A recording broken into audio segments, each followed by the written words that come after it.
Culture Club, brought to you by Hanom, the freshest bottled water made in KUAM. I'm Milelani Vineyard, co-owner of Bonita Basula. And I'm David Vineyard, the other half of Bonita Basula. Really, we started out with sea glass. After we got married, we really used any time we had to go beach combing, and so we would collect a lot of sea glass and just unique, beautiful shells. And then we turned that hobby into our business, which is what we have now. And I think we have almost the same roles. I mean, we both carve. I do most of the assembling, so putting them on necklaces or earrings. Yeah, so I'd say like maybe I might make like a bunch of money beads or something, and then I'm going to her, hey babe, what's cute here? Can you make earrings out of this? Can you make a set? I'm making something and then giving it to her to actually really put the final thing together and really make it look really nice, because I'm not good with cute. Man, the theme is whatever. I mean, literally we have trash in the name, Basula. I mean, it's really just taking stuff that doesn't even look like much in the first place and somehow making something beautiful out of it. So the aesthetic is recycling at its ultimate. Like she was saying earlier about how that we would go beach combing and stuff, but it's just, I guess, just a passion for the ocean is what I would say, and just really starting to find success in doing this and refining our style, and it just became more and more enjoyable. Carving, it's been very therapeutic. There's a great sense of joy in being able to create something with your own two hands, and just knowing that there are some people out there who appreciate your creations and want to buy it. It's an amazing feeling. I must agree with that. She's pretty much summed it up. It's really nice when you make something that you just found on the beach, you know, when someone says, well, I really like that, I want to buy it. I mean, you really feel you feel accomplished. As far as I know, I don't come from a family of carvers. And I definitely don't. So it was something we kind of learned on our own. We did get some tips from fellow artists, and we kind of just ran with it, just created whatever came to mind. The purpose of that post really was, it started with us, and recently we were able to get my younger brother into the business as well, and he is shown a lot of talent when it comes to carving the shells, the trocus shells. But yeah, it was to give him props because those items there he'd either made or at least assembled for us.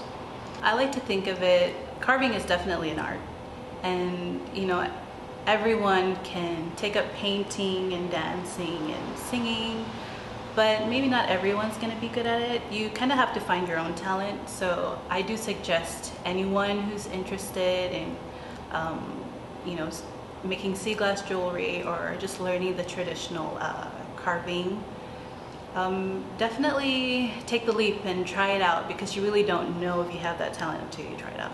Yeah, because neither one of us viewed ourselves as being artistic or talented in any way.